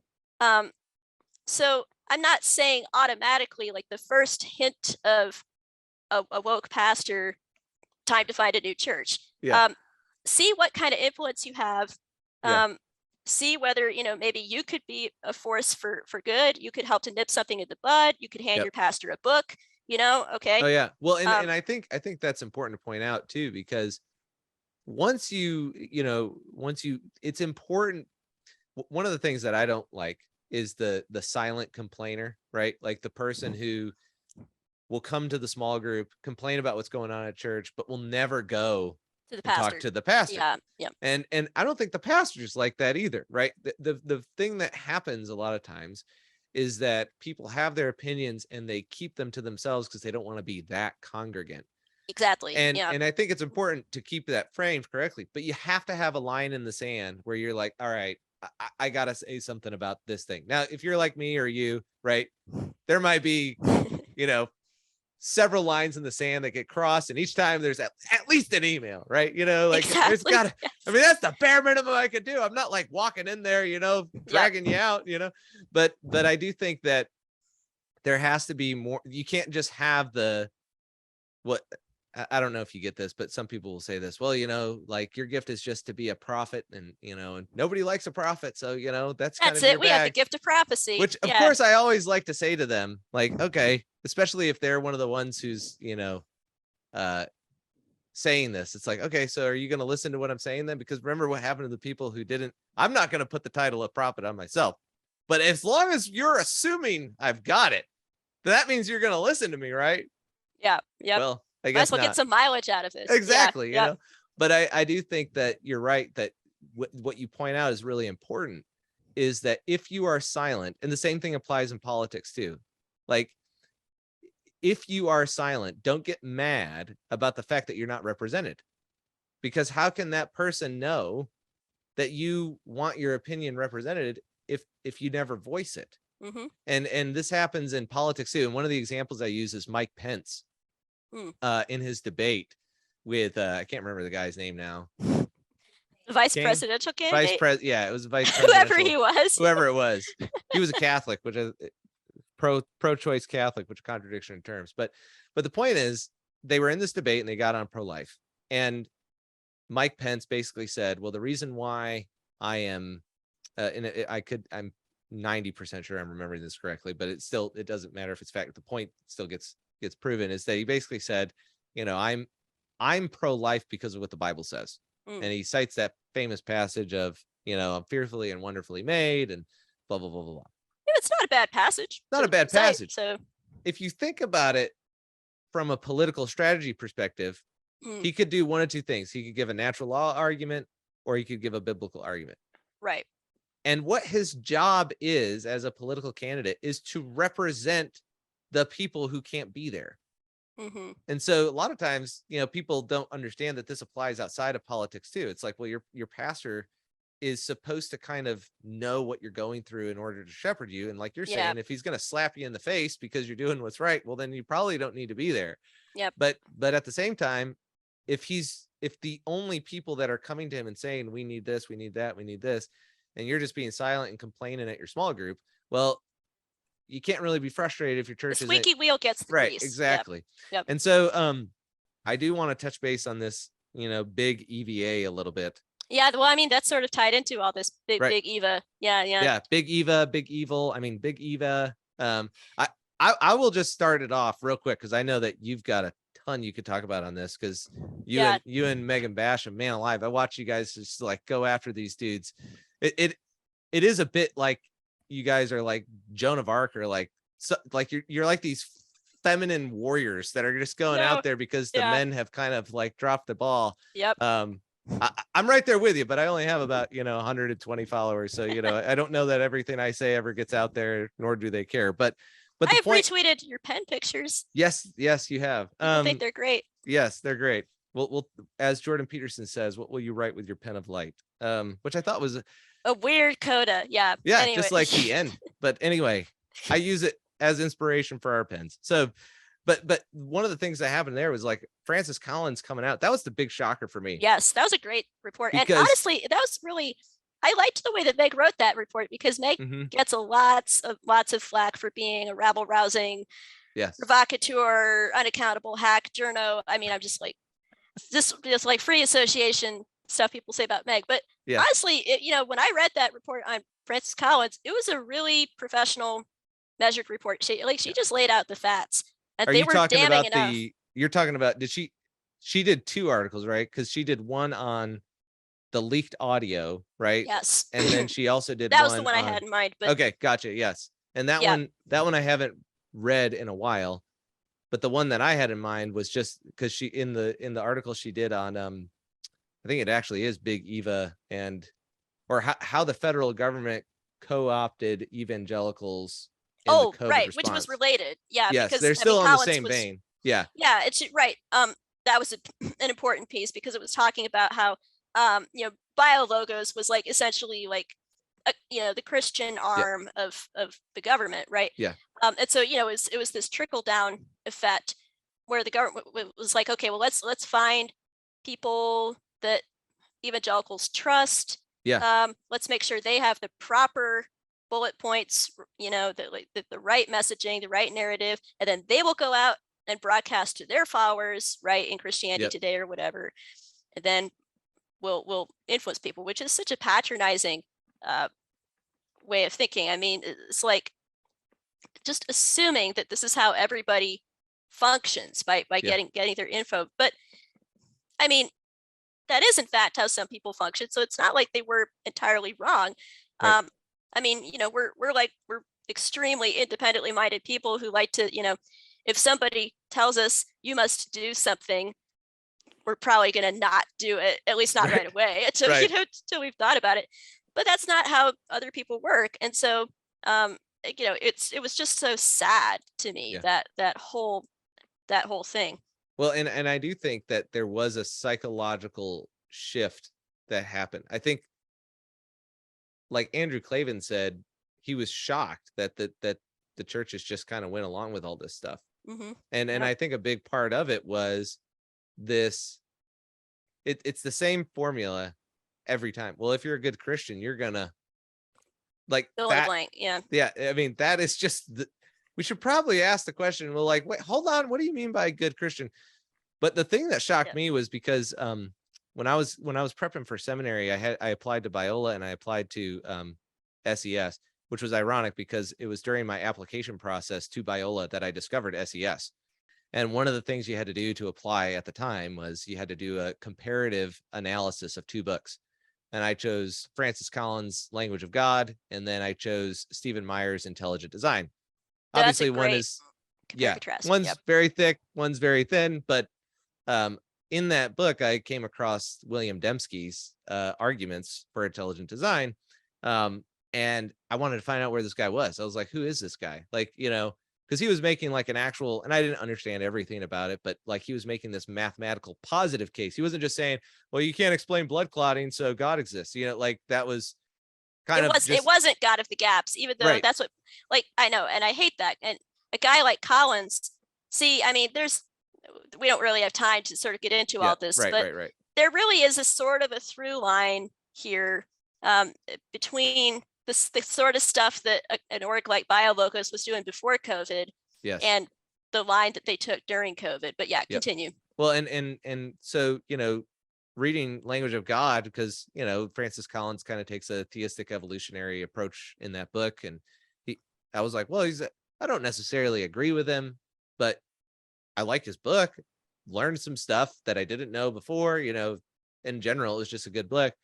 And then to see Megan's article, or Meg, I guess, as you say, I'm not in the cool club, so I don't know what the nicknames are. I think her professional writing name just is Meg, so it's okay. Okay, yeah, well then yeah. I'm just not up on the lingo. I just read the articles. I'm like, oh my word, that's a killer article. I just skim past it.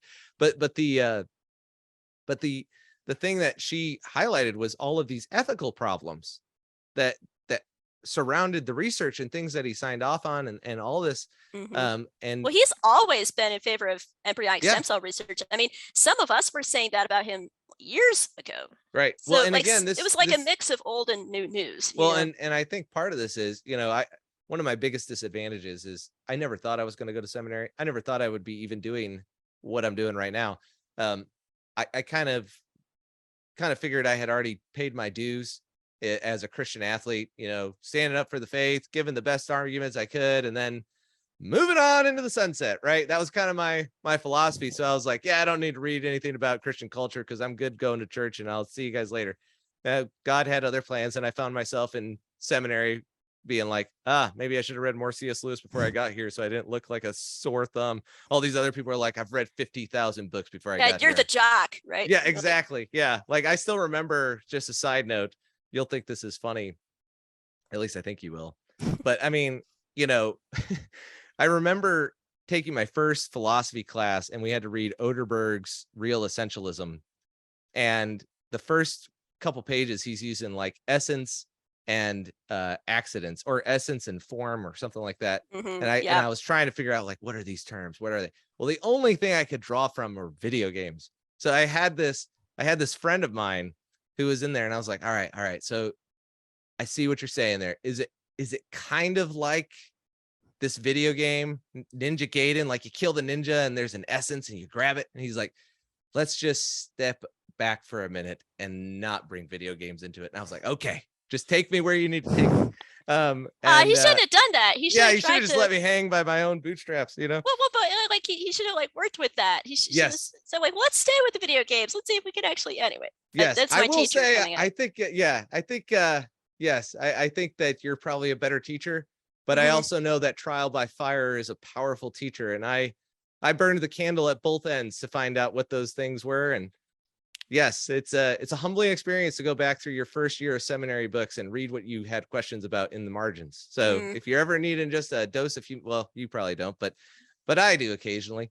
But I think that, back to the Big Eva thing, is we did a podcast actually on this, the idea of the evangelical magisterium and this weird kind of thing. Yes. Yeah. That happened. Because it is like Catholic light, isn't it? Yes, a little it bit. is. Yep. And one of the things that was really shocking is that, you've got this Protestant culture, right? Like if you look at the research and the sociology or whatever, regardless of the doctrinal positions that people hold to in some of this research, they will at least identify as Protestant. Like Mhm. the name literally means like protest, like, and for them to just comply the way that they did was so antithetical to what they are. It really only seems to be explainable by the fact that they decided to punt to authority on this area where they really have no jurisdiction, which they kind of forfeited, which was the sciences. Mhm. And what's really interesting about this is the fact that Hannah Arendt, and this is one of the things I've started doing since reading some of Jordan Peterson and watching Jordan Peterson, is he'll say, which I think is just intuitively obvious, but once he thought of it, not me. He said, when you see people from different cultures and different time periods coming to the same conclusion, there's a good chance it's true. Doesn't mean it is, but there's a Like good the chance. definition of marriage, for example. Yeah, definition of marriage, or like suffering is a gift. Like you've got Frankl and Solzhenitsyn basically saying the same thing, Mhm. and each one has its own bespokeness. I get Yep. if I'm using that word correctly. Yeah, a bespoke Yeah, approach, right? and at the end of the day, in the evangelical magisterium, as we called it, there was this kind of observation that was being made by C.S. Lewis and Hannah Arendt, and then kind of finds its culmination in Yuval Noah Harari as like, actually, this is pretty cool, which is this elevation of the science, of the scientists as a kind of clergy and moral edifice. Mm. And Oh, I see now. Okay, I mistook the way you were using the phrase evangelical magisterium before. I thought you were talking about like the way that Big Eva tries to like deliver top-down yes, guidance for all evangelicals and all Yep. Protestants everywhere. Yeah, The way that well, Catholics do. that is where I'm going at. It's just that those big Evas basically went to the scientists and said, look, the scientists are now telling us, maybe if you want to use it as like the bishops, like the scientists were the cardinals and the bishops were the big Eva. Either way, what happened is you had this weird kind of enmeshment with the government and evangelical Christianity, which I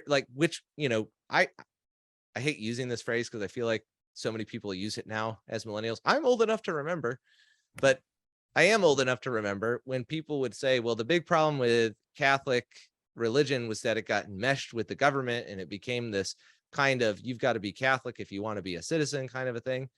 And this is why America is great, right? It's like separation of church and state and these kinds of things. And now we find ourselves in there was this kind of weird loophole in which basically scientists came along and said, we're now the arbiters and you guys are going to go and disseminate all our propaganda and we'll still let you have your Jesus. He's just got to be vaccinated. That was essentially what happened. And the evangelicals were like, yep. Let us just let us ride your coattails a little bit longer. In fact, Hannah Arendt actually says this. She says she's talking specifically about Cartesian doubt, which again, it's kind of weird how this all kind of is circulating together, but like this idea of doubt and certainty, like we talked about earlier, coming into the culture. And even Tocqueville has this really interesting quote that I love to use. He says, Americans are the most Cartesian group of citizens that I've ever seen, and none of them have ever read any of his writings. And he says it's because it's just baked into the society and the way that they function. And so then you fast forward to Hannah Arendt, and she says Rene Descartes' skepticism basically like that kind of Cartesian skepticism, which if you want to know what that is, you can go listen to that podcast. I'm not going to dive into it right here with Bethel because number one, she'll probably correct me too many times for me to count. And number two, I got to remain my credibility. And so go listen to that while she's not here to correct me. But if I tweet anything about it, I'm sure she'll, well, I'm part of the family mob. So I'm okay.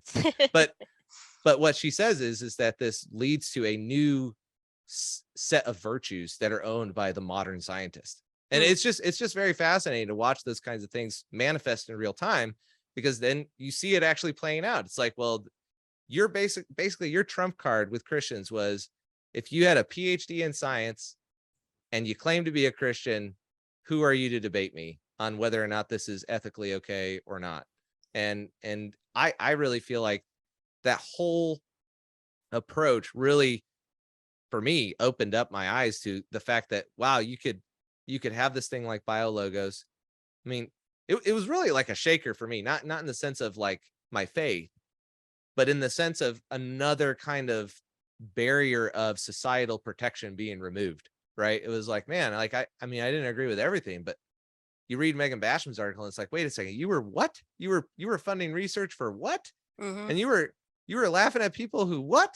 You know, like, I mean, all of a sudden it was like, oh man, this is kind of gross. Like, this is not good. And then, you know, on that article of Big Eva and that Meg wrote, and she says, you know, she's got from all different denominations, you know, like, I mean, it was just like, that was a hard article to read, not because of the fact that, you know, I literally couldn't put it down, first of all, because it was like, holy crap, this is going on.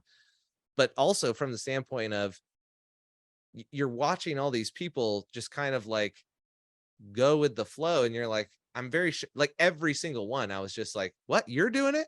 You're Mhm. doing it? At Like, I mean, I two, knew I yeah. didn't agree with you, but on everything, Right. but again, Yeah, and I had my own disappointments there. I mean, some people like I was not shocked that Russell Moore would go that right. direction. Yeah.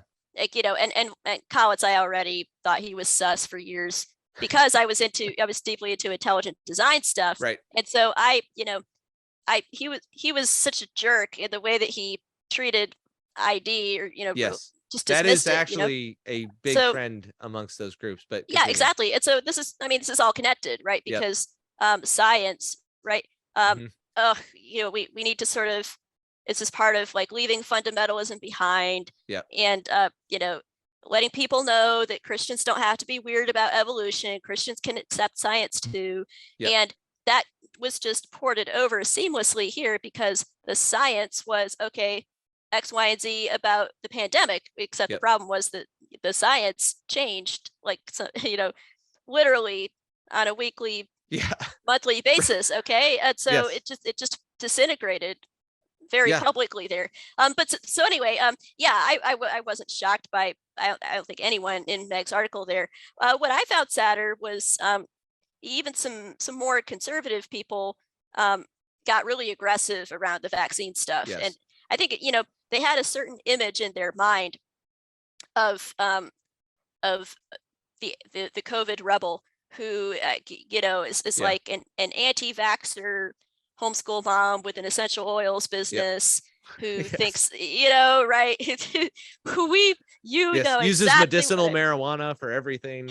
okay, maybe Maybe not. Maybe not. maybe that not. one. I'm thinking more like, okay, you know, the Yes. homeschool moms back home, right? Yes. You Yes. know who I mean. Yes, I do know who you mean. Right. Okay. And maybe they do have some slightly wacky ideas. Like Yeah. maybe they already thought vaccines caused autism or whatever. Right. Okay. And so then there's a certain kind of, you know, a type who's still maybe very conservative and solid on a lot of different things. So they're not like a Russell Moore, David French guy. Right. But there's still like that part of them that sort of has a knee-jerk reaction against that image of fundamentalism in their Yeah. heads. So then when I began coming along and talking about the vaccine and having my concerns, they like had that sort of knee jerk, like I got compared to a 911 truther at one point. You know, it's like, whoa, hold on, what? Where's this Yes. coming from? The ad hominem attacks were Yeah, pretty ridiculous. that was pretty sad to see. Yeah. So yeah. Well, and I think, you know, on the, you know, the interesting thing about the intelligent design thing that does have, like you said, kind of this thread, which we can't necessarily get. Maybe we should have another podcast at some point. Well, it is similar. I mean, like you Right. Google Steve Meyer or any of these guys. Yeah. And Wikipedia has already like Oh, yeah. so who favors the pseudoscientific theory Yes. of intelligent design, right? Right. Well, and again, I was going to bring up, they were really one of the first groups to really experience cancellation. Yes. In They a were lot the of canary ways. in the cancel culture Yes. gold mine. Absolutely. Yeah. Yep. Richard And- Sternberg, look him up. Yeah. Yep. And like, I mean, I went to a event, believe it or not, I got a science scholarship, but it wasn't because of my scientific abilities. It was because this organization was desperate to have younger people show up to this The event. youth. Yes. And I was like, oh, snap, you guys got a scholarship? Sure, I'll apply. I probably won't get it. And then I got an email, and all of a I got sudden it. it was Look like, at I got that. it. And I was like, Yeah. well, shoot, yeah, I'll go. Like, it was such an eye-opener. But I mean, they were so excited to have me there because they were like, fertile mind. He doesn't know any science. I thought I was going to be, you know, like, I had an exercise science degree. I did do some organic chemistry, a little bit of this, a little bit of that, but it was not like, you know, I'm doing epigenetics as a student TA, you know, like Right. not there making aspirin. That's what I did. This is But pretty cool. yeah, still pretty cool. My purity of the sample was pretty suspect though. So, but anyway, that's another fact that a lot of people don't realize is that there's, just like baking, there's a lot of talent that goes into making drugs. Just FYI, just saying. It's not just, you know, throw it in the whodunit or in the particle accelerator and out pops a drug, you know, and it's perfect, 100% purity, all ready to go. But that was one of the things that happened at this event was, and actually this does, all of this ties into what we're talking about, was I went to this event and, you know, mutual friend Casey Luskin was there and he was giving a talk. And I mean, this was a hostile group of scientists to his talk. I mean, it was, even though they had let him come and speak on intelligent design, I mean, it was just like, again, pseudoscience, all this stuff. And these were Christians. Yep. You know, and it was very, very shocking to kind of see this, this kind of approach to things. And Casey and I got some lunch and stuff and afterwards, and that was how, you know, I found out about the Biola program and then ultimately ended up at SES. But the thing is that kind of strand of cancel culture, they were the ones, like you say, they were the canary in the coal mine. And I think, again, I don't think it's coincidental that like a lot of this was from the theistic evolutionary crowd that kind of had already said like, hey, we're cool. That's right. Right. That's right. Like, you know, don't kick us out. And so they were already kind of like primed to kick anybody who didn't agree with their science to the curb. And so instead of it being theistic evolution, it was just vaccine science. And you know, I gotta say, if you sort of look at where those kinds of people tend politically, yes, I mean, and theologically, right?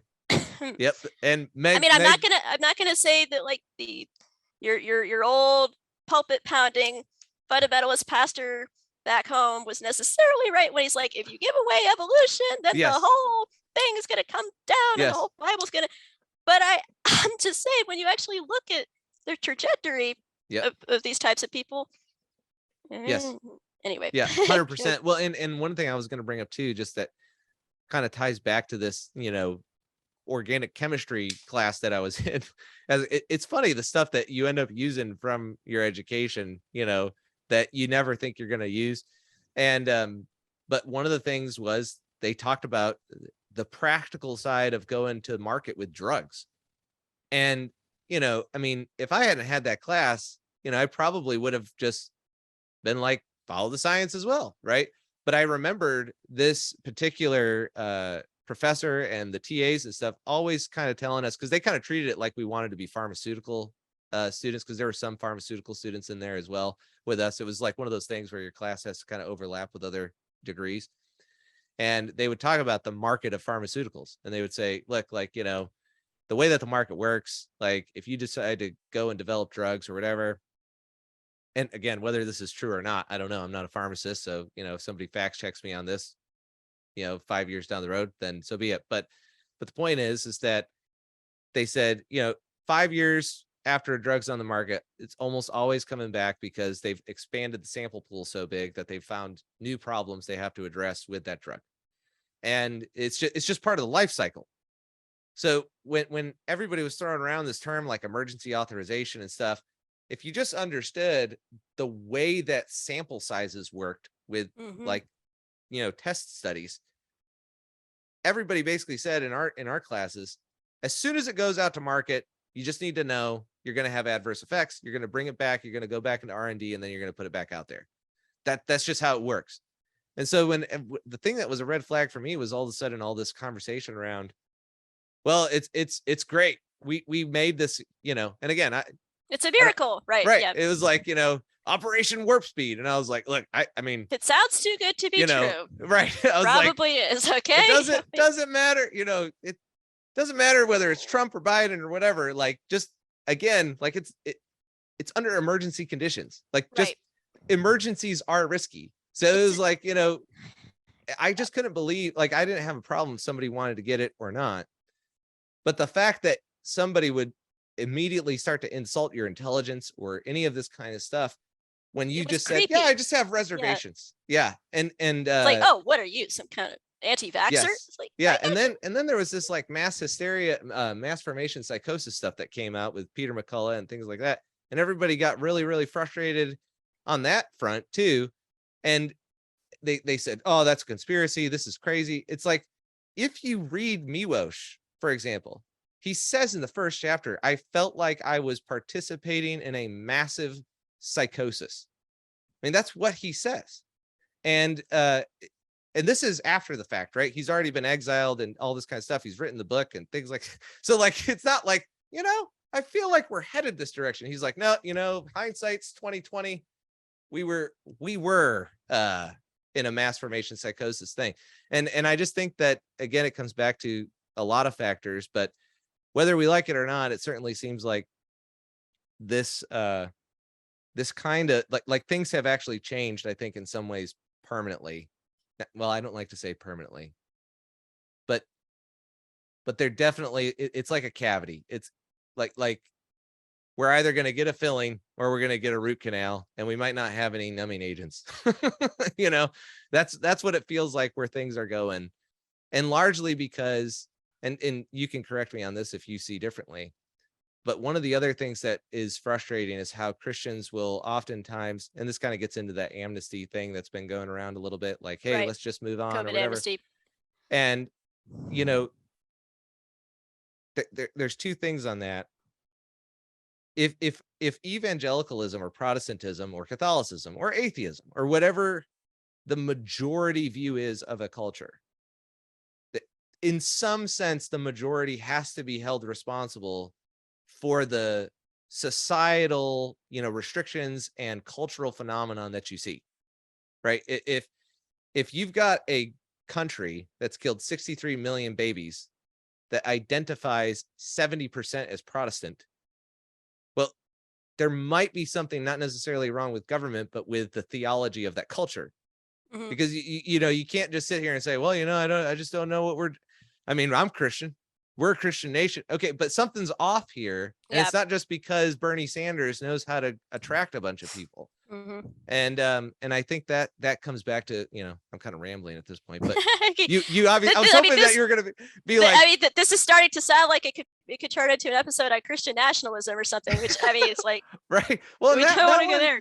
That one just bugged me too, because it feels like the Christian nationalists, whatever those are, it does. Well, I feel like they're getting sucked in. They're falling for the bait. Mm. Like, I've brought this up to people who will say, well, we're just for Jesus and that's it. And ultimately, I don't care about this nation, that nation, or any of this other stuff. And you actually see this a lot with missionaries too. They'll say, like, we're just here to bring the gospel. We don't care what happens. We're not political. But one of the things that happened in my time in international ministry was that we had a day of prayer and fasting with people who were local to that city. They were natives to those cultures, and they would pray for revival, specifically for the fact that they knew it would bring political relief. This is very clear in Muslim countries. Like, it's a logical conclusion. If Iran or a Islamic country, or you look at Nigeria, the Christians of Nigeria could use some political relief right now, right? They're under attack and nobody cares, right? And if you have Sharia law in place, and then all of a sudden the leadership becomes Christian, well, Sharia law logically can't stay in place. Like they're either lying about their Christianity or they're going to dismantle Sharia law. Like, that's just the political effect of religion. But across the board, except for like the United States groups, these international missions like headquarters were praying for a revival spiritually because of the political relief it would bring. And even after we got done with this whole day of prayer and fasting, people would say, wow, I was just really surprised at how political their prayer requests were. Right? Like, people think that it's only, it's only white American Protestant men who are talking about Christian nationalism. It's like, and actually Ed Stetzer, and his guy, we're looking at that on a clip from Christianity Today. And they were having trouble kind of masking their surprise, and it was exactly like you were saying. It's like, oh, there seems to be a lot of nationalist spirit Yeah. around the world. Right. Okay. Yeah. Yeah. Yeah. Well, and again, I don't understand, like, you don't have to take the labels that the left gives you. Like, I think that's the weird thing, is it's like, it's almost, there was this phenomenon going around when radical Islam was an issue and radicalization was happening. And people would say, well, they basically take this, well, if you're going to call me a terrorist, then I might as well be one. Right. Yeah, Like, that was exactly. kind of the approach Yep. that they took. And it feels like some of the Christian conservatives are doing the same thing. Oh, yeah. Yeah. You don't like Christian nationalism? Well, here's a book, buddy. It's like, well, Yeah. Oh my you gosh. know, Okay. I have not read that book. I haven't either. I'm I just, have friends who are reading that book. I'm kind of reading what they say, and but yeah, I know exactly the phenomenon that you're talking about. So how do yes. we land this plane here, Daniel? This What is do how we, we're going to land this plane. all right, Bethel, lead on. is infinity a number or a concept? The amount of time that we've spent recording this podcast. That's right. That's right. It is a concept. It is not a number. Preach. There is no such thing as the number infinity. There are no actual infinities. Thank you, William Lane Craig.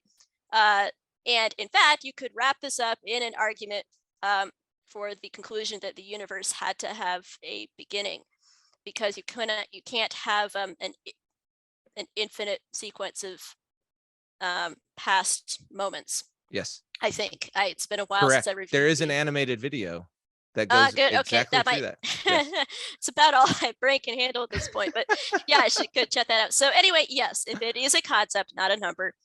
So I hope that answers your question. Whoever sent that in to Daniel. That answers the question, and I think that is a great note to end on, because All right. with all of the swirl of things that happened tonight, with the technical difficulties, so anyway, with all that, but seriously, I really appreciate your patience and coming on the show, and I'm glad we actually got some video working at this point.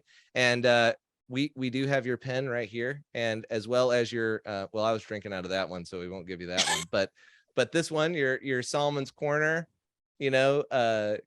mug here with a hashtag keep thinking, if people can see that. There you go. But anyway, no, seriously, thanks a bunch for coming on, and I hope you come back. Thank you so much for having me. This has been a blast. Bethel, thanks again. I'm Daniel Roberts. Keep thinking.